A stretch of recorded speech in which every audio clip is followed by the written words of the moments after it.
Et puis un grand jour pour les passionnés de petits bolides déserts. C'était aujourd'hui à la Mutsch à Morhange, en Moselle, un grand meeting aérien avec des avions miniatures ou encore de nouveaux engins volants pour un grand meeting, mais un meeting d'aéromodélisme. Laurent Parisot et François Cartier.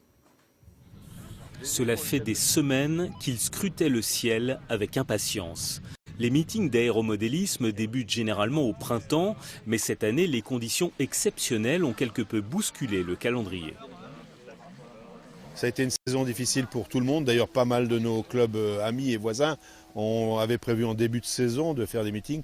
Et franchement, la météo les en a empêchés. Certains même ont dû annuler parce que le terrain était inondé, quoi. Alors, je vous présente le Spitfire de la bataille d'Angleterre. C'est pas n'importe quoi. Une trentaine de pilotes lorrains, allemands et luxembourgeois ont profité de ce meeting pour sortir leurs appareils, des modèles réduits qui obéissent aux règles de vol de l'aviation.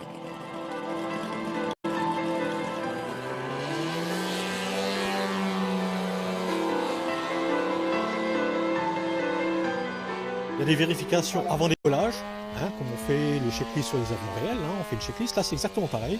La personne s'assure que tous les éléments qui vont servir au pilotage de l'avion fonctionnent dans le bon sens, évidemment, et que les puissances nécessaires pour le moteur, les batteries soient chargées. La Lorraine fait partie des régions où l'on compte le plus grand nombre d'amateurs d'aéromodélisme, une activité de loisir mais aussi de compétition pour 20% d'entre eux. Classé en championnat de France, Sébastien a fait la démonstration de son savoir-faire en matière de voltige. On préfère tous le modèle réduit aux grandeurs nature. On a plus de possibilités.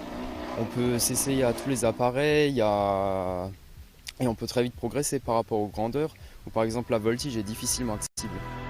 Et même si les sensations sont différentes, le plaisir reste le même, celui de défier le temps d'un vol, les lois de la pesanteur.